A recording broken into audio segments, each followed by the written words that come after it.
Hello, hello, hello, everyone, and welcome to another edition of Ask Dr. Michael Dansinger.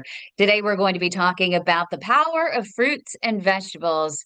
I know. We all know that there is a lot of power that's packed with nutrients with fruits and vegetables. But we're going to get into some specifics. We always need the reminders. Dr. Danziger is going to go ahead and share some of his initial thoughts. If you do have questions for Dr. Danziger about the power of fruits and vegetables and specific things that resonate with your particular diet or relate to your diet, then go ahead and comment in our YouTube. I'll make sure to get to those. Also on our Facebook, on Twitter. We are going to get to your questions wherever they are across the web. But just please, please, please, if you remember, go ahead and like this video if you're on YouTube and subscribe to our channel for more amazing content. And with that, we have Dr. Michael Danziger who's here. Thank you so much again for joining us. You are so incredible for donating your time to us, especially as we approach the holidays. Kim, thanks so much for the opportunity. Hello, everyone. Thank you all for joining today. I'm very, excited to be here. And Kim, you are the source of inspiration for me to be here and for all of us, really, so many of us to be here and, saving lives and limbs together. And thank you for the opportunity. Yes, this is volunteer work for me because I have been very, privileged. And, I grew up with terrific parents who were supportive, and when I told them I was interested in becoming a doctor someday, they were all, supportive, and they said, if that's what you want, then we support you.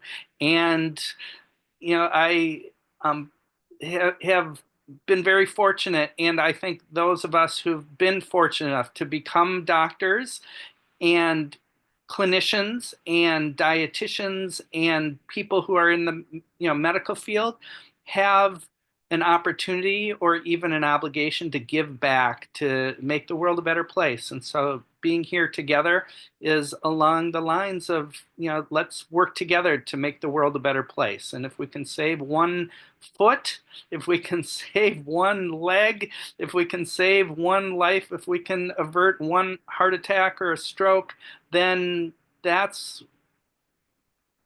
can make a huge ripple effect for all of us. And So you've that's what this already is had a about. huge impact, in your career as medical director for Boston Heart Diagnostics, some of the most advanced blood work that you can get for cardiovascular and vascular issues, which truly changed the course of my dad's direction with lifestyle modifications that he was able to have personalized to him based on that blood work. And you were the medical director there and shaping that program. You also wrote the very famous diabetes reversal program through Tufts University. And beyond that, you were a medical advisor to the very famous um, NBC's Biggest Loser show. Yes, that's NBC's right. Biggest Loser show that ultimately ended up on USA, and I don't think it's around anymore. But it's amazing that you were involved in that. Maybe, throughout the course of our weekly meetings that we're going to be having, maybe you can share some stories as well each week about your experiences in these different programs that you've been involved with. Yes, absolutely. Thank you, Kim. Yes. So, and yeah, I have formal training in nutrition and nutrition research at Tufts University, and I've been on the staff at Tufts for 20 years. And so, um, what I do on a day-to-day, week-to-week basis is work with individual patients who have, type 2 diabetes or peripheral vascular disease or heart disease or strokes, and to help reduce the risk of repeat issues. So keeping the kidneys healthy and the limbs healthy and the heart healthy. And so I provide intensive lifestyle coaching. And it's mainly about eating and exercise and stress reduction and living your best life. And eating right is challenging.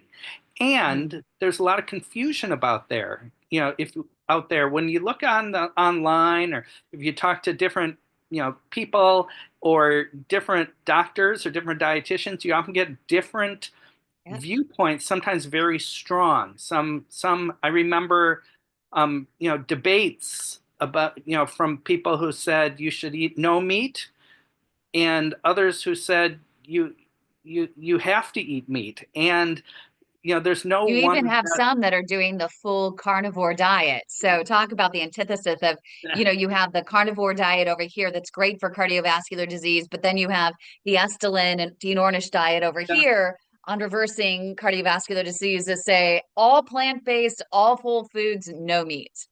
How so confusing.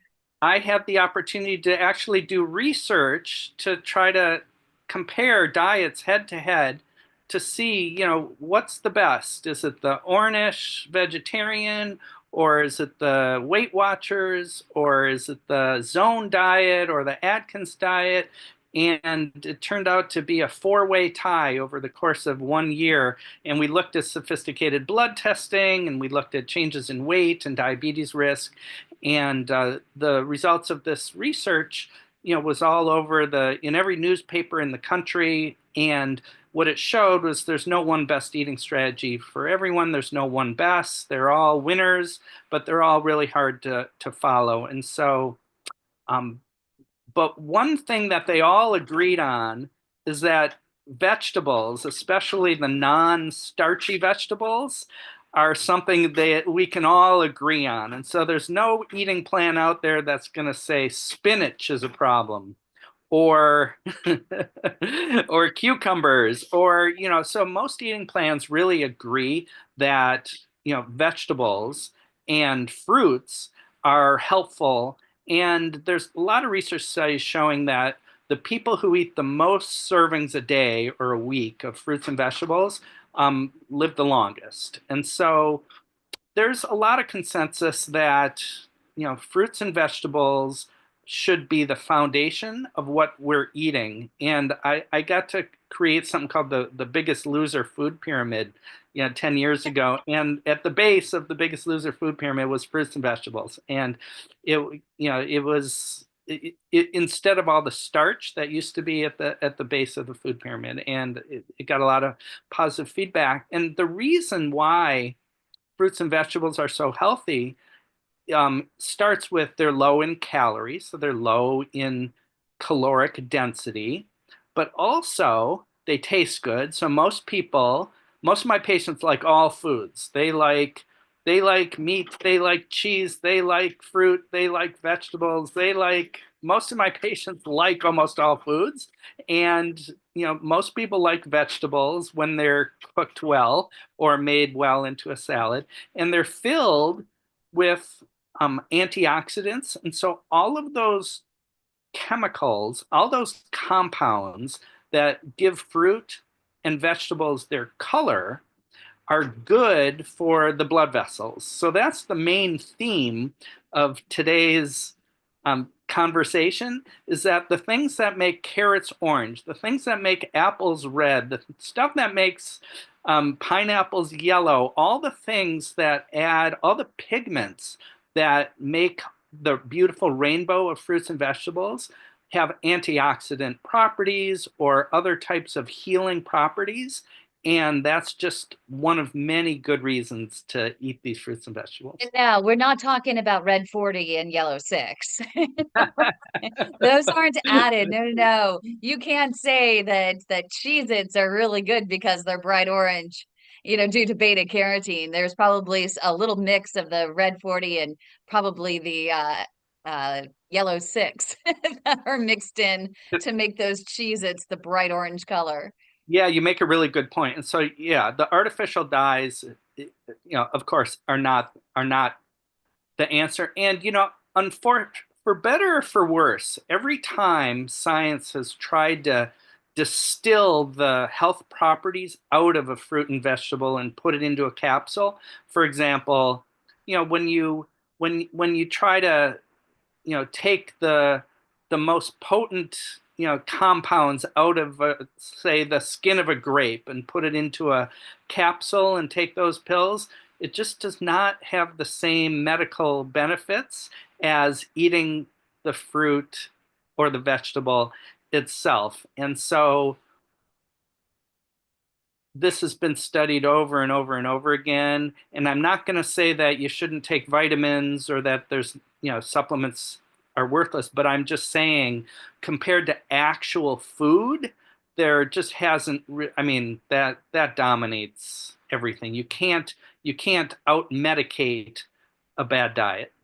So No. we all need our fruits and vegetables. I want to get into the starchy stuff, but I first want to ask a question that I get asked all the time. Are vegetables still healthy when you cook them, or are they better raw? Because you see it going both ways. Because for some people with more digestive issues, maybe an unhealthy gut or a leaky gut, the raw vegetables may be a problem and everything should be cooked. But then you worry about cooking them and losing all the nutrients in the hot water. What's the balance here, and Yeah, what's that's maybe the truth? right. That's a great question. The short answer is both raw and cooked vegetables have health benefits. And so um, raw vegetables are always going to be lower in calories than cooked vegetables. And so, but a lot of vegetables cook down. Anyway, raw vegetables, especially salads, are terrific. You want to eat salads, especially rainbow salads, and we can come back to that. But let me give you an example of raw spinach versus cooked spinach. So imagine a salad with lots of baby spinach in it. That's great. You want to eat that, and your body can, for the most part, digest that and extract all the green of spinach is chlorophyll. And chlorophyll has magnesium, and chlorophyll is a healthy thing, for your body and your arteries. You want to eat green things because the chlorophyll is in there and it's good for us. Um, but if you've ever cooked spinach, it cooks way down, and so Yes. you could get a lot more of the health benefits of spinach if you ate 10 ounces versus 1 ounce. So you can cook down 10 times more spinach when you could eat 10 times you could easily eat 10 times more spinach when you cook it down than when Mhm. you eat it raw, because it cooks down in that way. So the But are you getting as much fiber in the you, cooked versus the raw? Is that why the caloric difference? yeah, the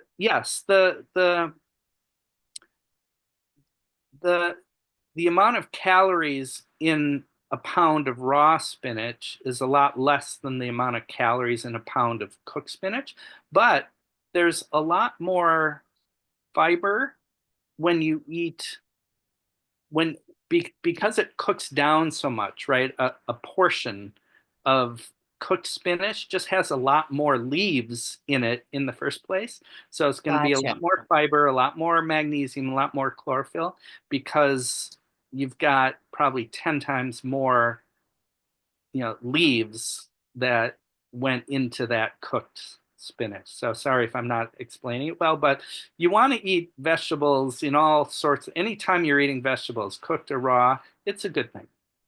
Is it, do you eat, I mean, is that like with all vegetables, do you end up eating more when they're cooked than because like broccoli, of course, I mean, you could eat probably more broccoli cooked than you could raw as Yes. well.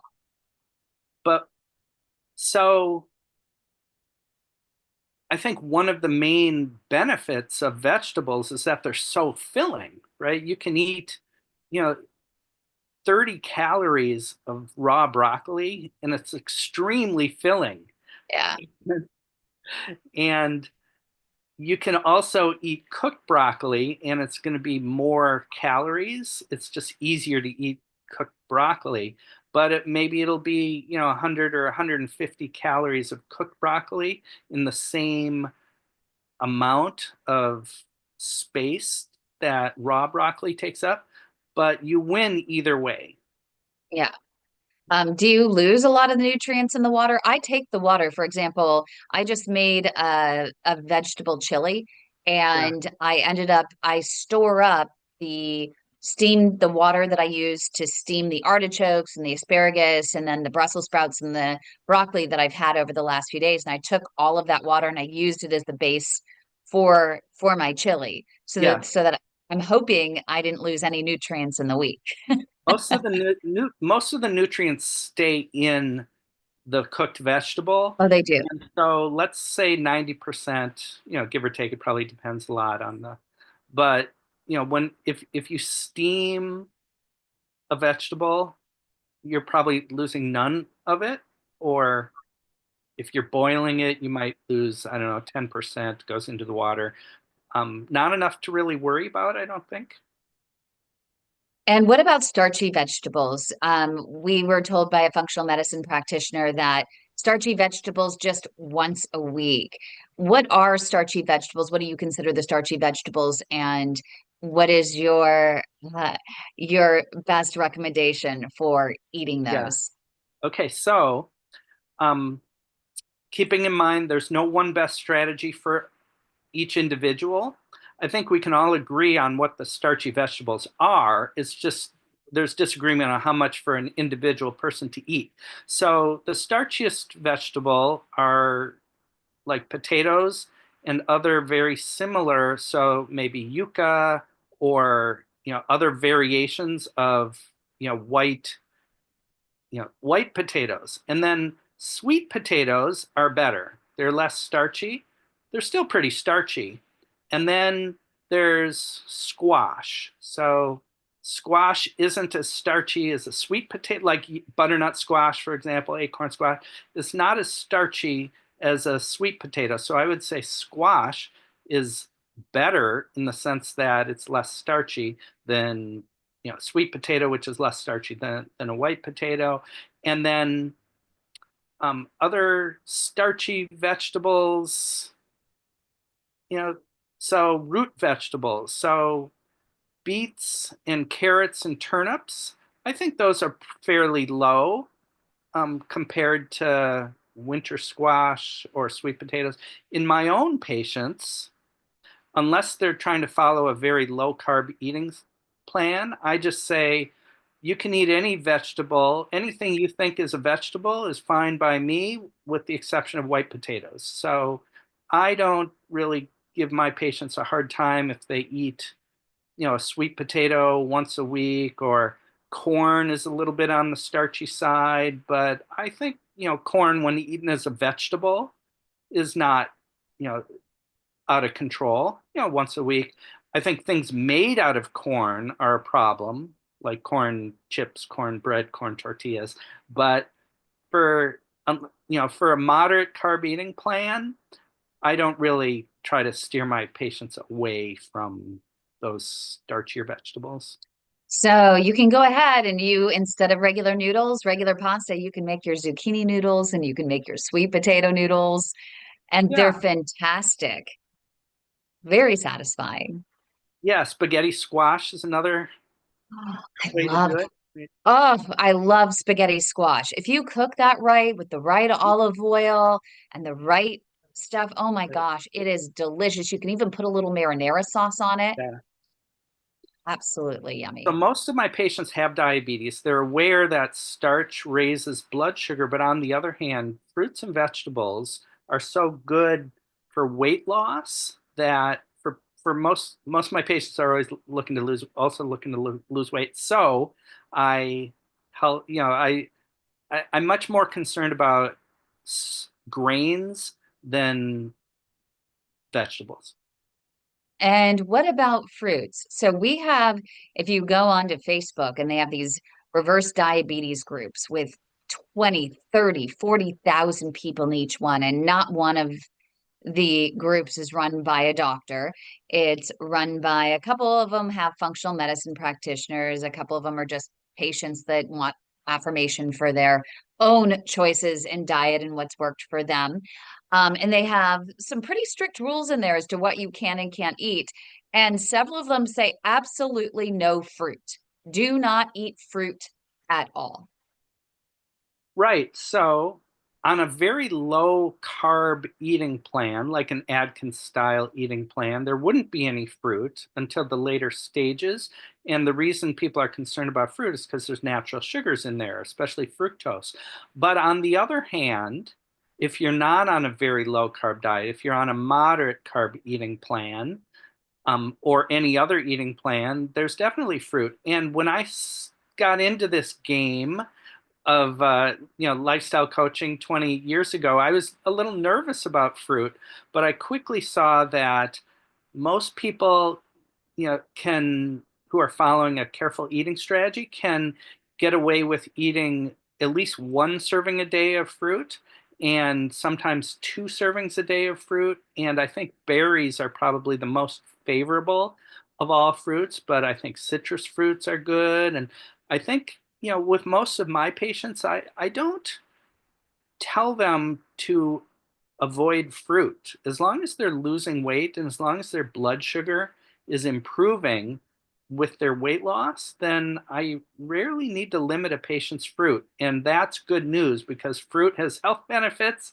and fruit tastes good. And I'm trying to take away all the other sources of sugar. So I don't want to have to take away fruit as well.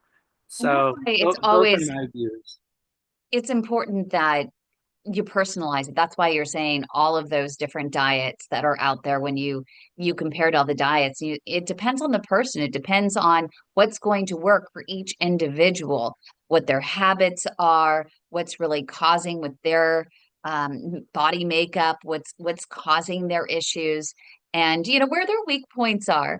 Of course, for my dad, he was told by his dietitian that every time he would have an apple, he was to have a tablespoon of some sort of nut butter with it, or to have an egg along with it to balance. She said that the proteins balance out the sugars. And then with the berries, to have a little bit of yogurt and add some walnuts to it as well to help balance out the sugars. Yeah, that's good common sense to pair your pear with some protein. But I'm not a big fan of cheese, right? Cheese and fruit go naturally together in many people's opinions, but I don't recommend cheese as a good source of protein unless it's very low fat cheese like low fat cottage cheese, or I do think yogurt goes very well with fruit. And so it you know sugar sugar raises insulin and glucose. Sugar raises glucose in the blood, and then you get an insulin spike, and protein helps blunt that and decrease it. And so I think it's more favorable for your hormones if you pair the protein with the fruit. You can still eat fruit on its own, though. Yeah, we always say anytime we sit down and it's now just become habit. If I'm having an apple, I do add some, sugar-free natural peanut butter, or I put in just a little bit just to balance it a little bit. Also, citrus is really good. I heard that it helps when you're taking iron supplements for the iron to absorb. I heard something about that. I was going to go look it up because with my dad being anemic, he was told to take iron supplements, but to take it with an orange. For the body to absorb iron from the food, you need some acid. Most of us have a pretty good amount of acid in our stomachs, but also some people are taking antacid or acid reducing medications like omeprazole, for example. And so the acid from an orange might be helpful to help absorb the iron from the food. And Amelda has a couple questions that are here. Amelda, why don't we start with the one about lectins? We have seen Dr. Gundry coming out and talking about not eating tomato skin and not eating the seeds of tomatoes because of the lectins.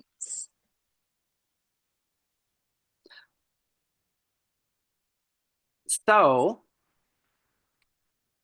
there are there are nightshade vegetables like tomatoes, eggplants, the eyes of potatoes, red peppers or peppers, all defend themselves in nature from pests, bugs, by making some kind of pesticides or lectins. And there are some people who are sensitive to these natural pesticides that come in these with these nightshade vegetables.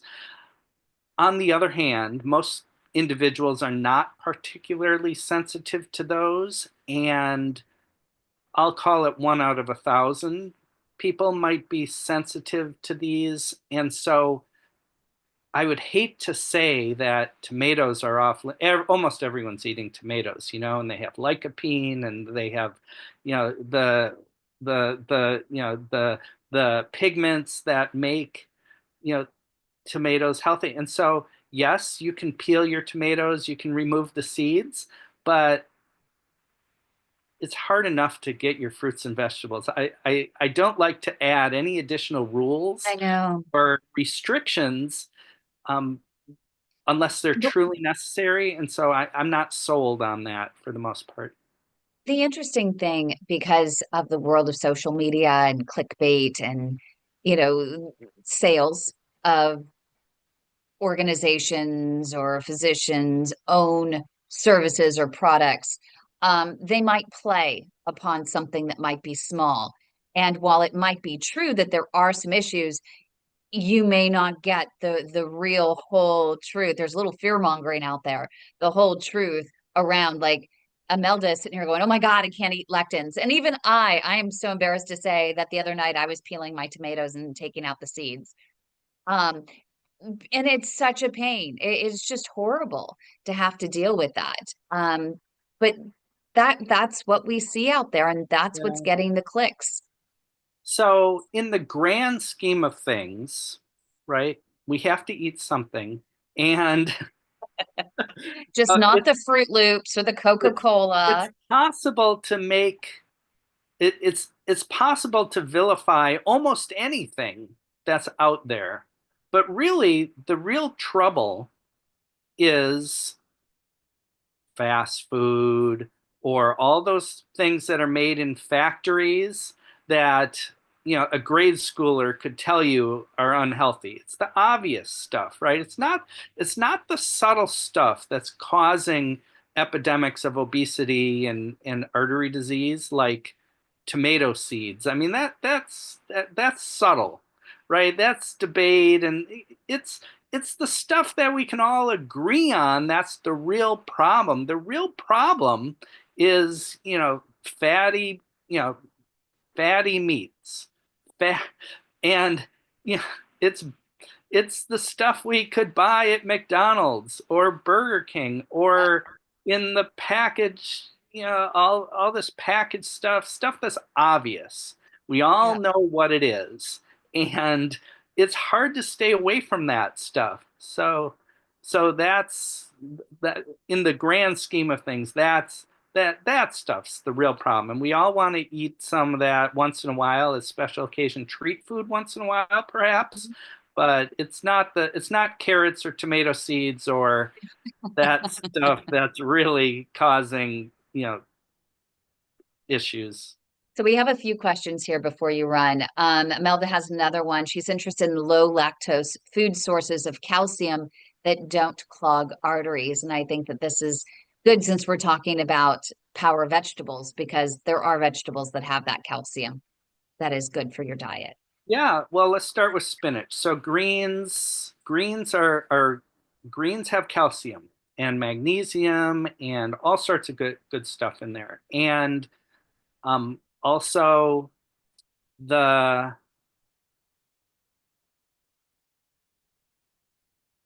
lots of lots of fruits and vegetables have small amounts of calcium that can accumulate.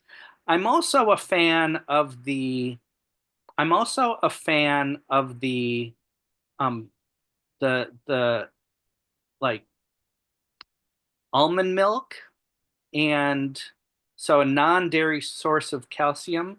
A lot of people get it from almond milk or cashew milk and or nuts themselves. Mm. Um, so legumes have some calcium in them. And so if you're eating lots of fruits and vegetables, especially vegetables and greens, and if you're replacing regular dairy with, say, unsweetened almond milk, you could do. Um, Taking vitamin D helps your body absorb the calcium. And then, I am a fan of low fat dairy products like cottage cheese, but they're not for everyone, and you don't have to eat them. So start with greens.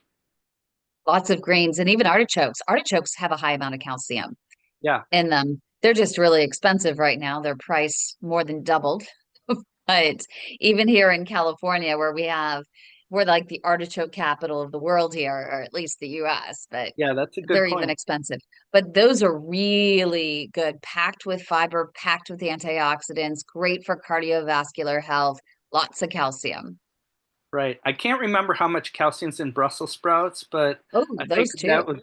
was going to be the question, like how to make Brussels sprouts delicious. Yes, I think So, we have Heinz still on here. That I think Heinz, you're welcome to unmute and I know he's cringing at this conversation because he's not a big fan of vegetables at all. Are you, Heinz? Definitely not. What But it vegetables will you eat, Heinz? raw Oh, good. salads, tomatoes, even though tomatoes are kind of fruit, things like right. that. Yeah, raw vegetables, um, cauliflower, That's carrots. good. You can make a really good cauliflower mash, just like mashed potatoes. Add lots of garlic to it. Yeah, and I have to say, my grandparents lived to their middle 90s. They ate a salad every single day. I'm serious, every single day. And my grandfather was not a big fan of vegetables either. At least you're getting them down. We're very proud of you. Thank you. Is there anyone else that has any questions before Dr. Dansinger runs off here? I know we have Imelda had Alan one more question there, I see on the Imelda. Oh, chat. I see. Yeah. What about grains? Gundry, Dr. Gundry hates whole grains. Are grains harmful in an anti-inflammation diet? It's just interesting. Again, we mentioned the Dean Ornish and Estelin diet, which Yeah. I know that they have those studies that prove that it reverses, or I would say stalls progression of cardiovascular disease. But for my dad, for example, who had a sensitivity to grains, he had the MTHFR mutation. Yeah. So he was having trouble, putting processing food into fuel. Um, it was actually exacerbating his problem in particular. So we had to get him off all grains. Great question. So you can find a lot of experts who can passionately debate both sides of this issue about grains. There's agreement that refined grains like white bread, for example, is just trouble. And when it comes to whole grains like whole like oats and barley and millet and brown rice or wild rice, um, most authorities would say those are healthy because of the fiber, and there's B vitamins in grains. I don't really like them for my patients with diabetes because they're starchy and they can raise blood sugar. And so I steer my own patients toward um, getting, you know, I would rather have them eat a starchy a vegetable than a grain. And so I'm not really a great big fan of like brown rice or oats or oatmeal. Just it always spikes the blood sugar in most of my patients. So I I would rather always go for vegetables than for grains. But whole grains are better than what a lot of people would eat, and Mhm. so I like them more for maintenance than for when people are trying to make progress. Yeah. And Marcia says it's hard to feel full without Right. a grain, though, at least for her. And so you're saying for people like her, maybe adding a starchy vegetable like a sweet potato would be very, very helpful as a satisfactory replacement. So I think that in principle, one can eat vegetables practically unlimited.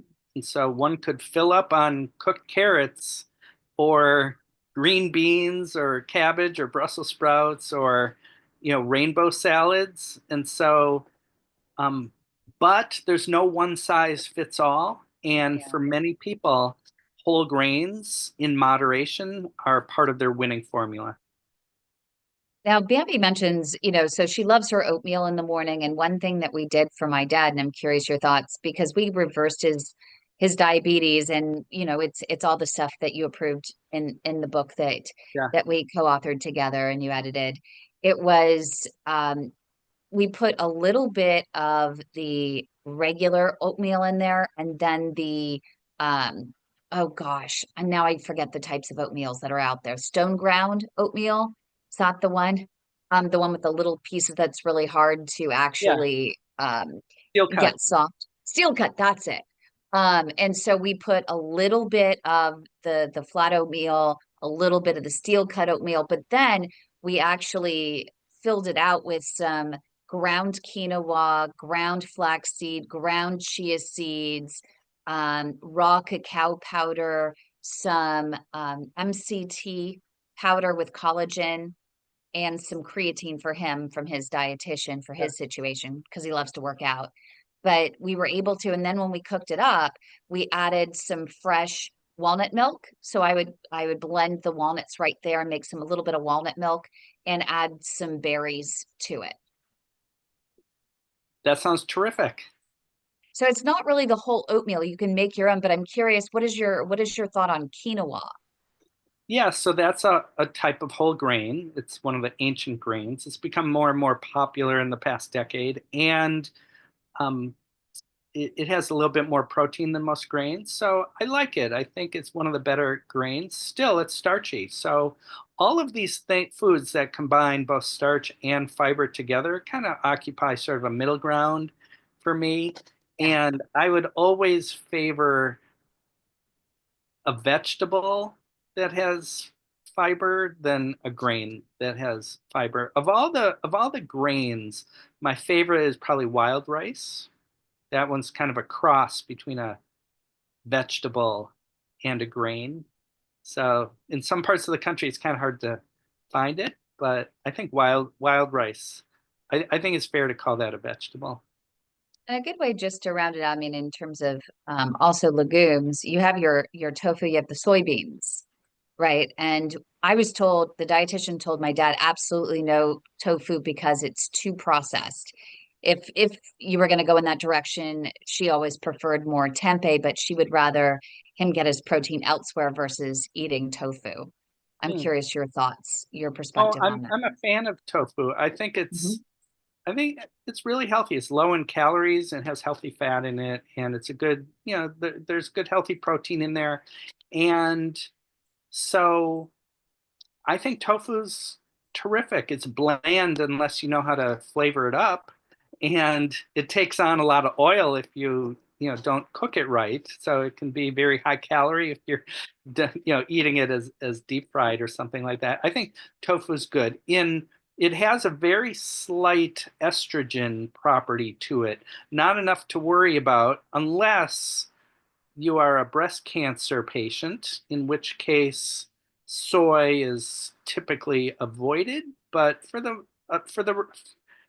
it, except in that situation where a person has a hormone sensitive, an estrogen sensitive cancer, I think tofu is a winner. Fantastic. So your final thoughts, the power of fruits and I, vegetables. I have What a are the 2 minute takeaways? I have a 2 minute poem that I can. I love this. I love your poems.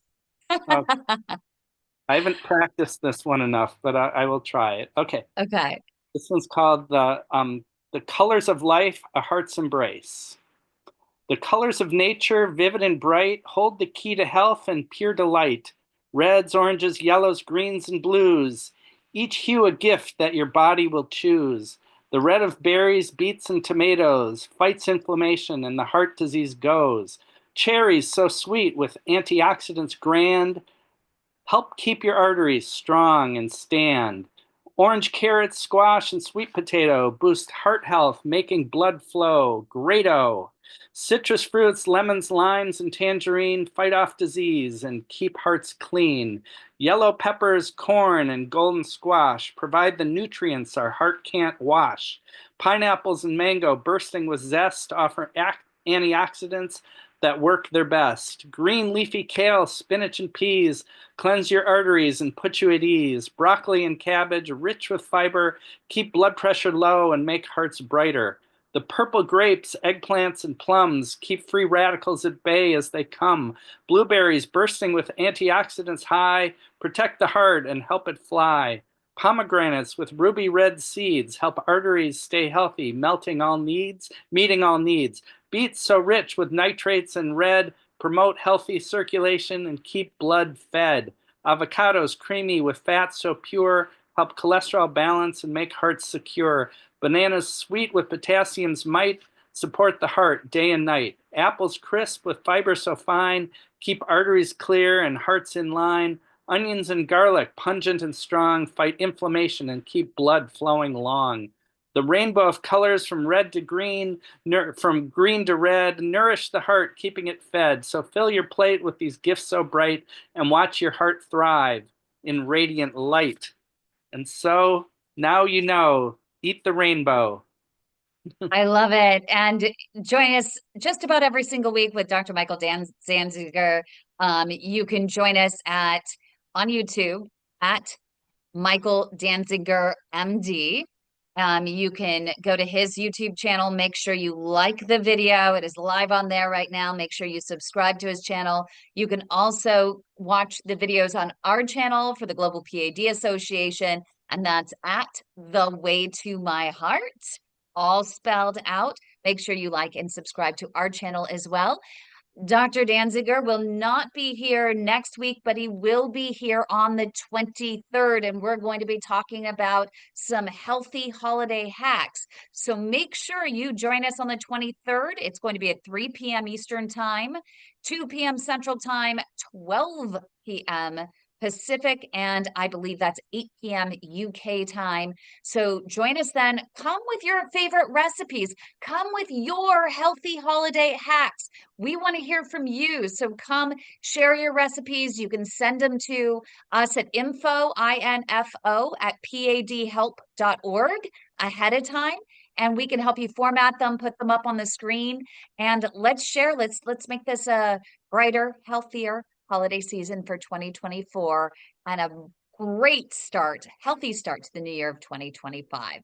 Thank you so much, everyone, for joining us. And again, thank you, Dr. Michael Dansinger, for volunteering your time and being here for us.